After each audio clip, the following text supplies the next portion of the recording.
거기서 죽이니라. 아멘. 할렐루야.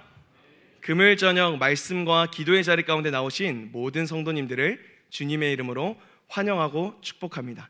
이 시간 옆 지체를 바라보며 성도의 교제 나누겠습니다. 사랑합니다, 축복합니다. 이렇게 인사해 보겠습니다. 사랑합니다, 축복합니다. 오늘은 한 영화를 소개로 설교를 시작하고자 합니다. 성도님들께서도 많이 보셨을 것 같습니다. 제가 본 영화 기준으로 처음으로 천만 영화라는 타이틀을 얻은 영화인데요, 바로 명량입니다. 명량은 2014년에 개봉한 작품으로 당시 제가 고등학교 3학년이었을 때, 지금으로부터 딱 10년 전에 개봉한 영화입니다. 이 영화를 보면서 역사적인 사건, 임진왜란의 이제 명량대첩, 이순신 장군의 역을 맡은 이 최민식 배우가 12척의 배를 끌고 일본의 133척을 상대하는 그 장면들을 손에 땀을 쥐면서 봤던 기억이 아직도 생생합니다. 이러한 장면이 이 영화를 인상 깊게 하기도 했지만, 제 개인적으로는 이 영화 속에서 나타난 몇몇의 대사가 이 영화에 대한 인상과 여운을 깊이 남게 했습니다. 그 중에 이런 대사가 있었습니다.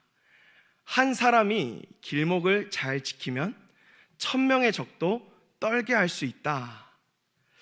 출전을 앞두고 두려움에 떨고 있던 병사들에게 외친 이순신 장군의 말입니다. 대세를 따르지 않고 대의를 따르고자 했던 그 마음이 담긴 이순신 장군의 이 말로 인해 병사들은 다시 사기를 되찾고 일본군과의 왜군과의 전쟁을 준비하게 되죠. 성경 속에서 이 대사, 이 한 사람이 길목을 잘 지키면 1000명도 떨게 할 수 있다는 이 대사를 연상시키는 장면들이 몇몇 등장하는 것 같습니다. 기드온의 300용사가 그러했고, 나귀턱뼈를 들고 1000명의 블레셋 군인을 때려 눕혔던 삼손이 또 그러했고, 오늘 우리가 읽은 본문도 굉장히 비슷해 보입니다.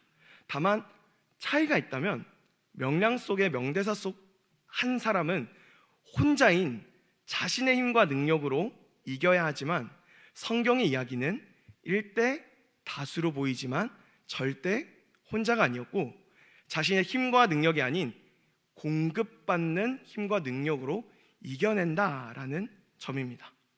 일대 다수, 성경에서는 영웅담과 같이 보이는 장면, 그 중에서 오늘 우리가 살펴볼 엘리야와 450명의 바알 선지자의 승부를 통해 엘리야 뒤편에 계신 하나님을 발견하고, 그 하나님께서 말씀을 통해 우리에게 무엇을 말씀하시는지 이 시간 함께 살펴보기를 소망합니다. 오늘 본문은 북이스라엘에서 벌어진 사건으로, 북이스라엘의 대표적인 악한 왕 아합 왕이 다스리던 시기에 벌어진 사건입니다. 하나님은 길르앗에 우거하는 자 중에 디셋 사람 엘리야를 선지자로 부르시죠. 그리고 그에게 북이스라엘 전체에 큰 가뭄이 있을 것이라고 말씀하십니다. 이 가뭄이 오늘 본문의 사건이 벌어지게 되는 결정적인 원인이죠. 보통 가뭄은 성경에서 하나님이 그 백성을 깨닫도록 하시는 심판의 도구로 사용이 됩니다. 다시 말하면 하나님께서는 지금 이스라엘 백성들이 무엇인가를 깨닫기를 원하신다는 것을 우리는 알 수 있는 것이죠. 하지만 안타깝게도 아합 왕은 하나님의 의도를 제대로 깨닫지 못했습니다. 우리 열왕기상 18장 17절의 말씀을 함께 읽도록 하겠습니다. 시작. 엘리야를 볼 때에 아합이 그에게 이르되 이스라엘을 괴롭게 하는 자여 너냐. 아합은 오히려 이 이스라엘 땅 가운데 가뭄의 원인을 엘리야에게 있다고 생각을 했습니다. 이스라엘을 괴롭게 하는 원인이 엘리야라고 여겼던 거죠. 하지만 엘리야의 생각은 조금 달랐습니다. 우리 이어지는 18절 말씀도 함께 읽어보도록 하겠습니다. 시작. 그가 대답하되 내가 이스라엘을 괴롭게 한 것이 아니라 당신과 당신의 아버지의 집이 괴롭게 하였으니 이는 여호와의 명령을 버렸고 당신이 바알들을 따랐습니다. 아멘. 엘리야는 아합과 그의 아버지의 집, 더 나아가 온 이스라엘이 여호와를 버렸고 바알을 따랐기 때문에 지금과 같은 괴로움이 있는 것이라고 말합니다. 여호와 하나님의 명령을 버리고 바알을 따른 것이 가뭄의 원인이었던 거죠. 이에 대해 엘리야는 조금 더 구체적으로 이야기를 하는데요. 21절의 말씀 제가 읽겠습니다. 엘리야가 모든 백성에게 가까이 나아가 이르되 너희가 어느 때까지 둘 사이에서 머뭇머뭇하려느냐. 여호와가 만일 하나님이면 그를 따르고 바알이 만일 하나님이면 그를 따르라 하니 백성이 말 한마디도 대답하지 아니하는지라. 아멘. 엘리야는 여호와와 바알 사이에서 머뭇머뭇거렸던 백성들의 모습을 지적합니다. 백성들이 머뭇거리는 그 모습 그 자체가 북이스라엘에 내린 가뭄의 원인임을 지금 엘리야는 지적하고 있는 것이죠. 이어서 엘리야는 혼자임에도 불구하고 바알 선지자 450명과 갈멜산에서의 대결을, 승부를 신청합니다. 승부의 내용은 이렇습니다. 송아지 2마리를 가져다가 각자가 섬기는 신을 향해 제사를 드리자. 단 불은 붙이지 말자. 그리고 각자의 신의 이름을 외치자. 그리하여 바알이 응답하는지 여호와께서 응답하는지 우리 한번 겨뤄보자 라고 말이죠. 우리는 이 승부의 결과를 너무나도 잘 알고 있습니다. 바알의 선지자들은 그 어떤 응답도 보지 못합니다. 그들은 제단에 불이 붙을 때까지 온갖 행동을 보였으나 그들의 제단에는 어떠한 불도 티끌조차도 붙지 않습니다. 아침부터 낮까지 열심히 외쳐도 아무런 응답이 없자 엘리야가 옆에서 조롱을 합니다. 바알의 선지자들이여 더 큰 소리로 이름을 외쳐라. 그래야 묵상을 하고 있는지 잠깐 나갔는지 아니면 잠들었는지 하고 있는 너희 신이 깨지 않겠느냐. 그렇게 계속해서 시간이 지나 오후가 다 지나서 저녁 소제를 드릴 때까지, 이 저녁 소제 드릴 때는 해가 지는 시간으로 오늘날 오후 6시쯤이 되겠습니다. 이 바알의 선지자들은 바알의 이름을 아침부터 오후 6시경까지 열심히 외쳤지만 그들의 제단에는 어떠한 변화도 없었습니다. 이제 엘리야 차례가 되었습니다. 엘리야는 이방 선지자들과는 조금 달랐습니다. 먼저 엘리야는 무너진 여호와의 제단을 수축합니다. 야곱의 아들들의 지파의 수요를 따라 돌 12개를 취했고 그 돌로 제단을 쌓습니다. 이는 당시 북이스라엘의 영적 상태를 암시하는 것으로 현재 북이스라엘의 영적 상태는 무너진 상태이고 제단을 쌓음으로 다시금 영적인 상태가 바로 서게 될 것을, 이 엘리야가 지금 치르고 있는 이 승부를 통해서 다시 바로 서게 될 것을 보여주고 있는 것이죠. 이어서 엘리야는 제단을 돌아가며 곡식 종자 2세알을 둘 만한 도랑을 만듭니다. 그리고 마지막으로 나무를 버리고 송아지의 각을 떠서 나무 위에 놓고 통에 통 4개의 물을 채워서 번제물과 그 나무 위에 붓습니다. 또 통 4새 물을 채워서 붓습니다. 그리고 나서 또다시 한 번 더 통 4새 물을 채워서 총 12번을 붓습니다. 그리고 그 결과 물이 제단으로 두루 흐르고 심지어 거기에 팠던 그 도랑조차도 가득 찼다라고 이야기하죠. 우리가 보기에는 바싹 마른 것들로만 제단을 쌓아도 부족할 판에 되려 물이 흥건하게 젖도록 부어버리니 엘리야의 명을 따라 제단을 쌓고 물을 부었던 이 옆에 있던 이스라엘 백성들은 오죽했을까요? 다른 건 몰라도 불이 붙을 가능성은 단 0.1%의 가능성조차 없다며 불이 붙기는 글렀다고 생각했을 것입니다. 하지만 엘리야는 그런 제단 앞에서 기도했습니다. 어떻게 기도했을까요? 우리 36절에서 37절의 말씀 함께 읽어보겠습니다. 시작. 아브라함과 이삭과 이스라엘의 하나님 여호와여, 주께서 이스라엘 중에서 하나님이신 것과 내가 주의 종인 것과 내가 주의 말씀대로 이 모든 일을 행하는 것을 오늘 알게 하옵소서.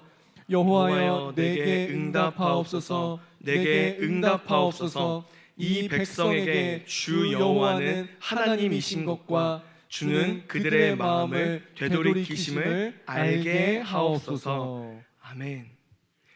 엘리야가 하나님께 기도하는 것은 불을 내려달라는 기도가 아니었습니다. 엘리야의 기도는 주께서 이스라엘 중에서 하나님이신 것을 알게 해달라는 기도였습니다. 다시 말하면 여호와여 당신께서 이스라엘의 참 하나님이심을 저 백성들이 깨닫게 하옵소서. 이것이었습니다. 이후에 어떻게 되었을까요? 성경은 이렇게 말하죠. 이에 여호와의 불이 내려서 번제물과 나무와 돌과 흙을 태우고 또 도랑의 물을 핥은지라. 아멘. 여호와께서 참 하나님이심을 그 자리에 있는 모든 이들에게 나타내셨습니다. 그리고 이 일을 본 이스라엘 백성들은 엎드려 이렇게 고백을 하죠.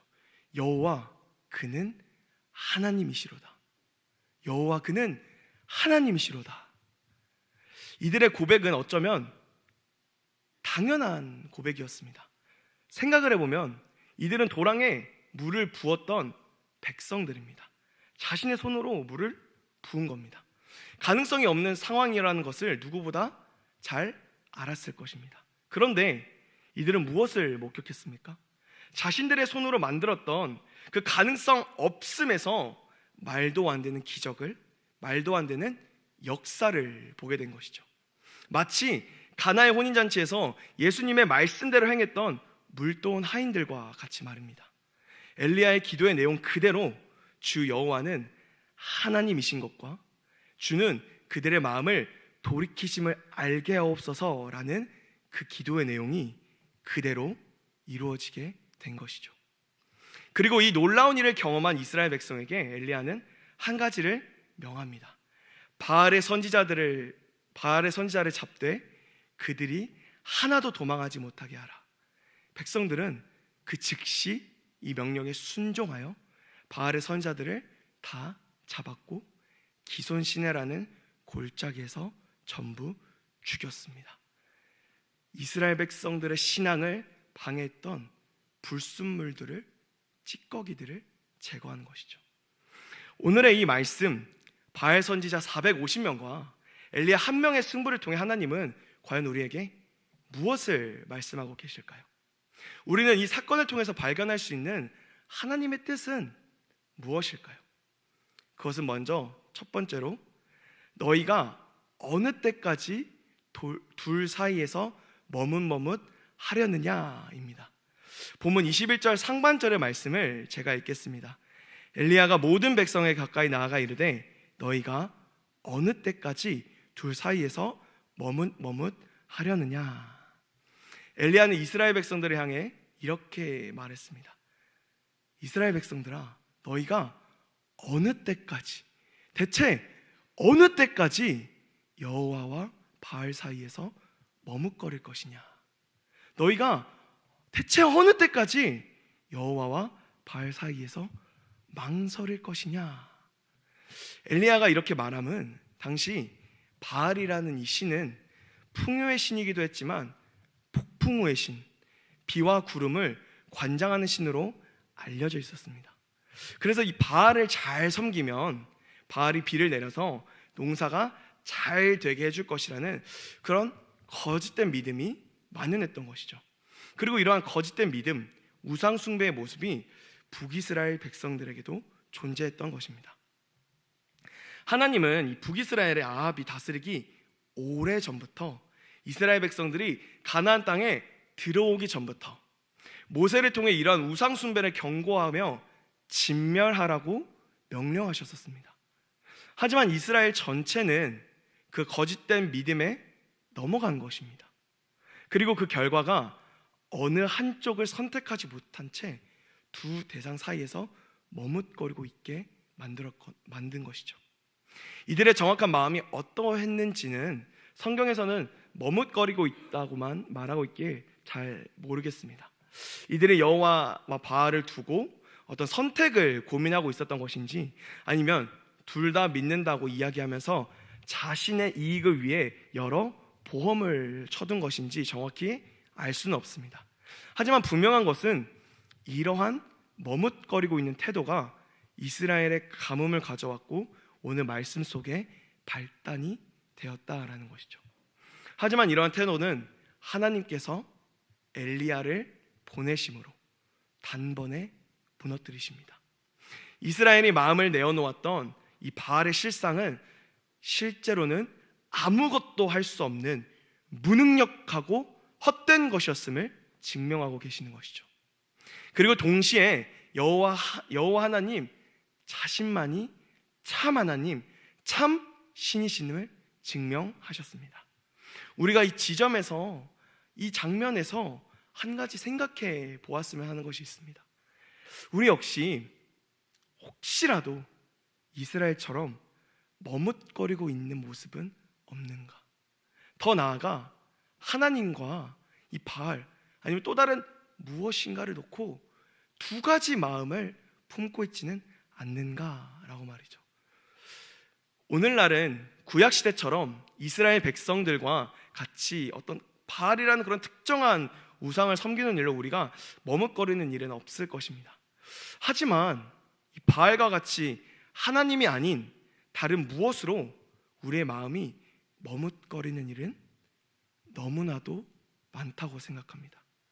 돈과 같은 재물이 될 수도 있고, 건강이 될 수도 있고, 어떠한 특정한 상황이 될 수도 있고, 나에게 어떠한 유익을 주는 무엇인가가 될 수도 있을 것입니다.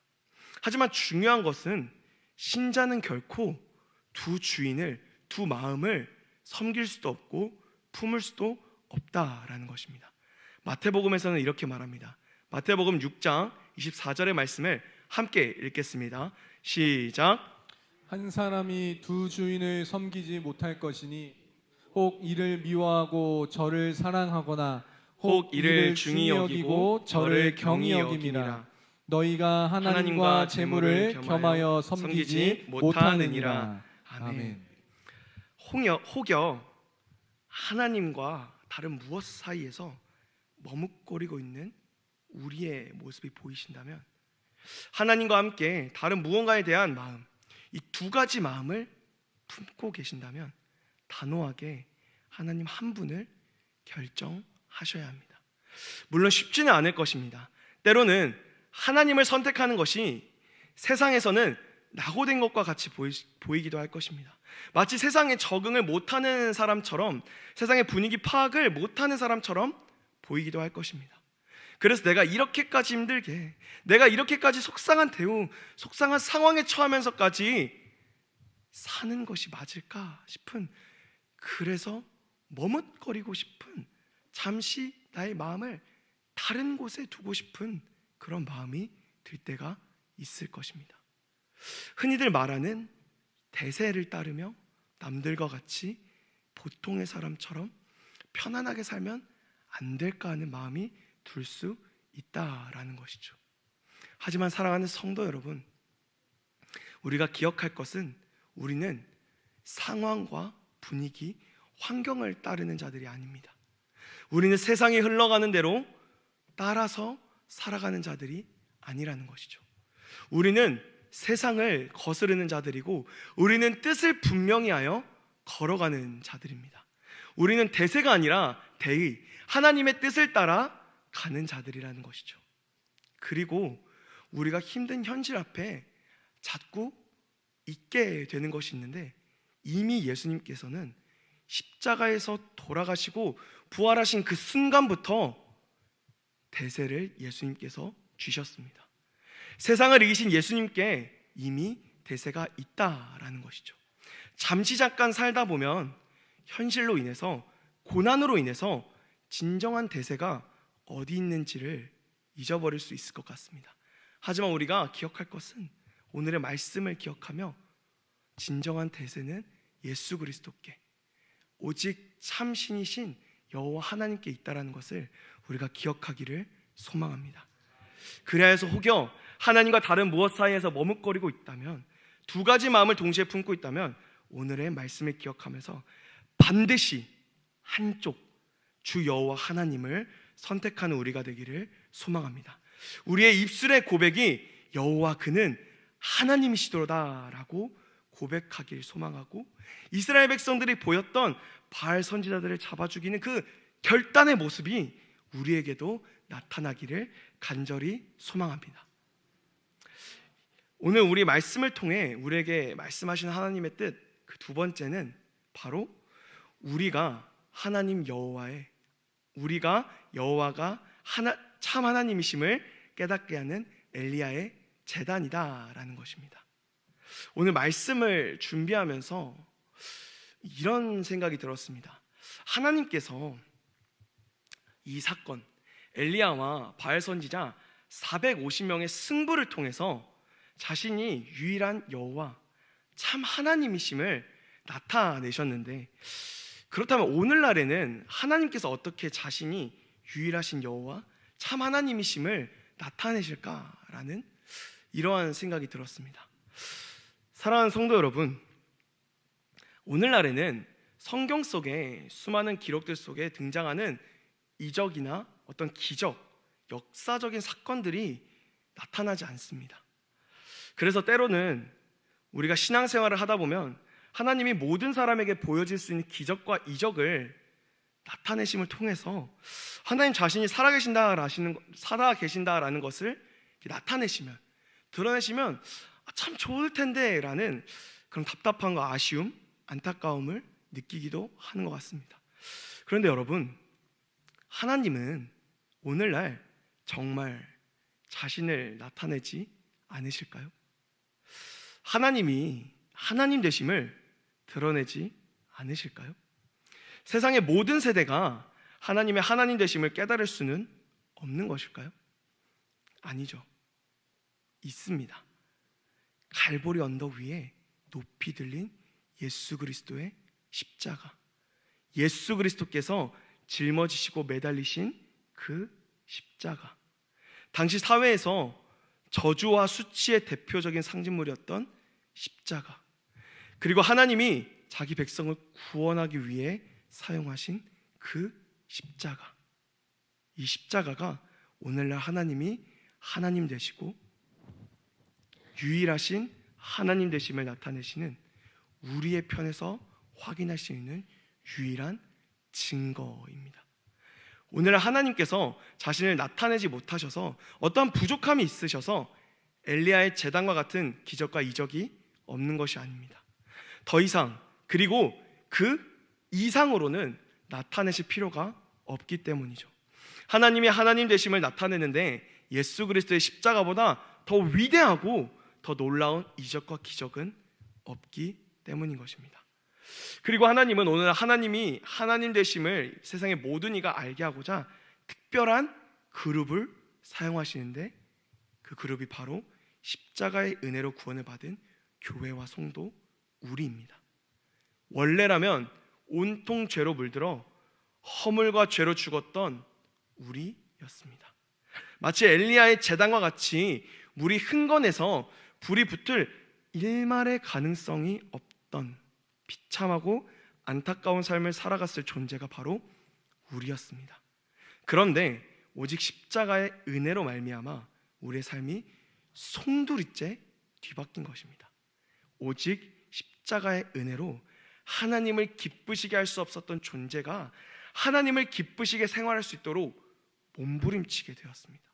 오직 십자가의 은혜로 자기 자신과 앞만을 바라보던, 그렇게 달리던 존재가 이제는 하늘에 계신 하나님을 바라보고 우리의 옆에 있는 이웃을 바라보는 존재가 된 것입니다. 오직 십자가의 은혜로 이제는 더 이상 죄 가운데 머물지 않기 위해, 죄에 틈타지 않기 위해 몸부림치며 날마다 말씀을 읽고 기도하며 공동체와 함께 예배드리는 존재가 된 것입니다. 오직 십자가 은혜로 말미암아 말입니다. 이는 우리의 노력이 아니라 십자가의 은혜로 말미암아 나타난 우리의 삶의 변화이자 기적입니다. 마치 불을 붙을 일말의 가능성도 없었던 엘리야의 제단에 여호와의 불이 임하여 제단은 물론이고 도랑에 있는 모든 물까지도 말라버린 것 같이, 그래서 그 자리에 있던 모든 이스라엘 백성들이 여호와가 참 하나님이심을 깨닫게 된 것 같이. 그러니 사랑하는 성도 여러분, 우리가 서 있는 그곳, 그 자리 가운데에서, 우리가 속해 있는 그 자리 가운데에서 최선을 다해 몸부림치며 성도로서, 교회로서 살아내시기를 간절히 소망합니다. 세상과는 다른 구별된 모습을 나타내시기를 소망합니다. 이제 말씀을 정리하겠습니다.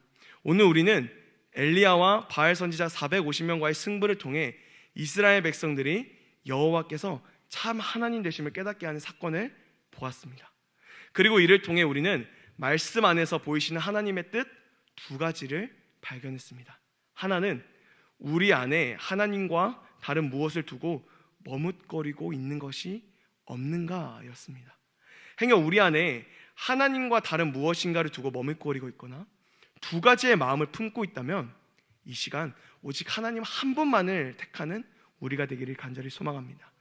말씀 안에서 발견한 또 다른 하나님의 뜻은 오늘날 우리가 여호와께서 참 하나님이심을 깨닫게 하는 엘리야의 제단이라는 것입니다. 사랑하는 성도 여러분, 우리가 여호와께서 참 하나님이심을 깨닫는 엘리야의 제단임을 잊지 않으시기를 소망합니다. 우리가 어느 곳에 있든지 그곳에서 무엇을 하든지 우리의 변화된 삶을 살아내시기를 간절히 소망합니다. 그래서 세상이 우리의 모습을 보고 여호와 그는 하나님이시로다, 여호와 그는 하나님이시로다 라고 고백하는 깨달음이 일어날 수 있기를